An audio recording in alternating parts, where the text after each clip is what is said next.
First payment किती होता? आता तू निर्माती झालीस, तू सगळ्यांना पेमेंट देतेस आता, पण शर्मिष्ठा राऊतचा फर्स्ट पे किती रुपये होता? कधी? ज्युनियर आर्टिस्ट मी जेव्हा होते, मी म्हणाले 500 लोकांच्या घोळक्यात वरक्यात वगैरे, तेव्हा माझा 250 रुपये होता.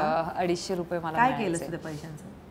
ते ना पाकिट मी अजूनही म्हणजे गेले काही 1-2 वर्षांपूर्वी, 1-1.5 वर्षापूर्वीपर्यंत मी ते जपून ठेवलं होतं माझ्याकडे. आणि ते ना सतत आठवण देते तुम्हाला की हे ग्राउंड लेवलला राहा, ग्राउंड लेवलला ग्राउंडेड म्हणजे काही झालं तरी पाय तुमचे जमिनीवर असले पाहिजेत. कारण काय आहे की मी कायम हे बिलीव्ह करते, ही गोष्ट तू कधीही माझ्या पोस्टमध्ये सुद्धा बघत असशील तर लिहिलेलं असतं की जे काही घडतंय ते माझ्या रसिक मायबाप प्रेक्षकांमुळे घडतंय.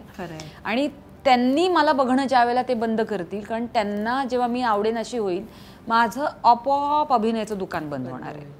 म्हणजे त्याला काही नाहीच आहे. म्हणजे मी कितीही टॅलेंटेड असू देत किंवा किती काही असू देत, तर ते तसं होत नाही. त्यामुळे ते मी पाकिट जपून ठेवलं होतं, पण आता 1-1.5 वर्ष झालं ते माझ्याकडे नाही आहे. कोणाला दिलेस तू ते? तर ॲक्च्युली त्याची स्टोरी आहे अशी छोटीशी की माझा भावड्या म्हणजे ललित प्रभाकर, तर त्याने आनंदी गोपाळ नावाचा सिनेमा केला.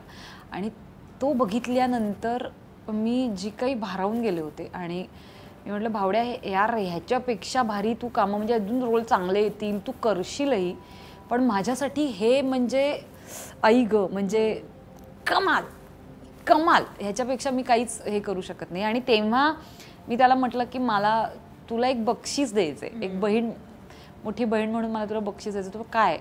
आणि तेव्हा मी ते पाकिट आणलं माझं आणि म्हटलं हे माझी पहिली कमाई आहे. शर्मिष्ठा राऊत कंसात ज्युनियर आर्टिस्ट असं लिहिलेलं आहे.